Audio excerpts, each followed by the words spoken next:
We are back live at TCEA. We've got Hedreich Nichols here and Victoria Thompson. Woo! I love these ladies. Group hug. We are coming to you live from the Linux booth 621, and we are giving away some books. You got the books? I got them. Okay, so we have some books. I've got Teaching with Google Jamboard, Stepping Up to Google Classroom. I have a couple of my other ones, so you can pick whichever one you want. Which ones did you bring with you today? I brought Finding Your Blind Spots, which is so shiny. It is so shiny. So it's like a thing with DVC books that they're matte that you would like rub them on your face. So it's one of the things that I thought when I first got this. I'm like, it's not really a face rubber, but it feels so nice. Like when I pet it, it's silky. So I didn't bring my book, and that's what I was going to read on the plane. I'm so mad. I forgot to bring something to sleep in. You got jammies. Yeah. I got someone to give me shirt here. So I'm all set for tomorrow. I forgot my book. I actually feel like I did pretty good remembering everything because it's always going to forget something. Got my curling iron. Yeah. She's gorgeous anyway, right? You're so kind. So I look at your phone and then push all the buttons. And I don't have any books, but I do have a Reese's peanut butter cup. Oh, she has a Reese's. Reese's peanut butter cup. Perfect. Yeah. Quite good. Those are good. Yes. Okay, so if you come by booth 621, come by now, and we're giving out some books. Now, we have some rules here. My books are upside down and backwards and all kinds of weirds. We have some rules. What are the rules? Okay, I will read this because it's on Twitter, and, the rules are here. It says, 1, be the first to leave a comment on any of the Finding Your Blind Spots small bites episodes from Hedreich on YouTube and show it to us live to win your Finding Your Blind Spots copy. All right. And then, or be the first to comment on any Hedreich Nichols Black History TikTok clip and show it to us live here to win your own copy of From Black Wall Street to Allensworth. So you know about the Tulsa burning, but you don't know how many Black centers of wealth there were. And there were tons of them. So this is perfect for Black history to read to your classes. That was perfect. Yes. So we're looking forward to you coming on by. So we are talking. What are we talking about today? We mixed our sessions. We did. Right, we did. All right. So, how are we enjoying the conference? You know what? TCEA is always a great meeting of minds. You know what I mean? For sure. They get to talk to people, not just through 280 characters or Facebook. We actually got to talk and have some real discourse back and forth. And this is a year when educators really need to get together. Yeah. And make change. Right. I am enjoying, so I'm volunteering. I'm volunteering a little bit. My session takes place tomorrow, and it's all about equity, diversity, and inclusion with choosing. So where is your session at? That is a great question that I can find out the answer to in about 30 seconds okay, because my ballroom keeps changing. But it is really exciting to not just be presenting, but also just kind of being involved with the TCEA community. And I really enjoyed our BIPOC meetup yesterday that we did for Black, Indigenous, people of color educators that are here at the conference. And as you know, tech is a space where women and diverse populations are still fairly underrepresented.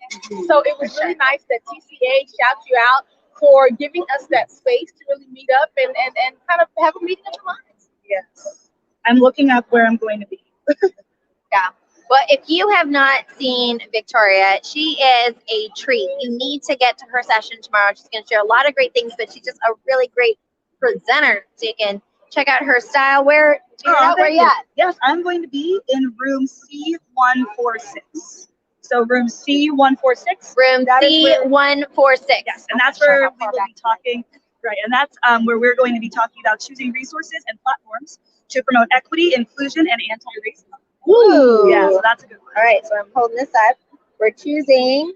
I'm going to turn this ring light off. Okay. And choosing resources and platforms for equity, inclusion, and anti-racism. What a great topic. If you are here at TCA, it's underneath all rooms. Take the escalators down. Yes. Oh, that's a good step.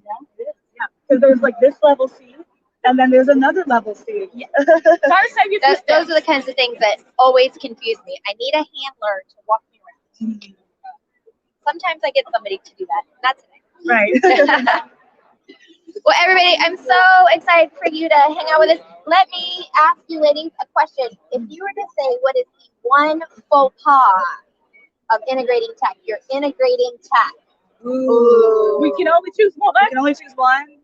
So I'll speak from experience because we all talked about this last night. Not checking for accessibility before you give your presentations or you're working with your students or you're working with your colleagues. Like things like having like bright purple text on a white background, right? Or like yellow highlight, or even at the school that I was at before I got my new job, we had a teacher who was like blind, and I learned very quickly with him that there are certain color contrasts that just don't work. So that was a learning moment for me, where I'm just constantly checking. Yeah, so like he can't see black on red. It all shows up exactly the same. Black on red. Right. Yeah. So it appears exactly the same. So when people were doing like choice boards or board things or something, he couldn't participate. So that was a learning moment for me and something I always say too. Just always check for accessibility, and if you don't know it yourself, look to somebody in the disability leadership community or ask your colleagues. Right? Hey, how does this look? How can I help? Oh, that's a real good tip. All right, Hedreich. What's the question? Okay. One faux pas that you might make with EdTech. So we're talking about integrating tech. It's hard. How do you learn all of this stuff when they didn't have one moving to school? Oh, I do know. Okay, you got it. All right. Okay, so I think the biggest thing is thinking that you've got to learn 60 gazillion tools. Honestly, I'm an ed tech person, so I know 60 gazillion tools, but if I'm in my classroom, I don't want to overwhelm my students either. So I've got my three favorites. Can I say them here? Yeah, please. Okay. All right, I got my three favorites. It's gonna be Canva and Flipgrid and whatever our learning management system, whether that's Google Classroom or Schoology. And I use those for almost everything. And so I think if you can get a couple of tools that you really feel good, if it's vocabulary or if it's Nearpod, whatever your thing is, really master that and be able to let your kids get mastery of that, so that you're actually working on content and not constantly learning a new tool, because that takes a lot of cognitive energy, and we really need to work on reducing cognitive load, which is my other favorite thing. Solid advice. I know. I always say this, like 3 tools. It's not the tools that teach; it's the teacher. And so, you do what is really good, and you keep using those tools. And when you get that done really well, then you can add another one. You're not going to be a better teacher just because you have a bunch of tools that you use, and we all get overwhelmed, and no one needs to have burnout because we have too many tools. What she said. What she said. All right. Well, I hope that you are following at Victoria the Tech and at Hedreich. I'm going to spell it so I can show you. Hedreich. That's how I taught my kids to spell it.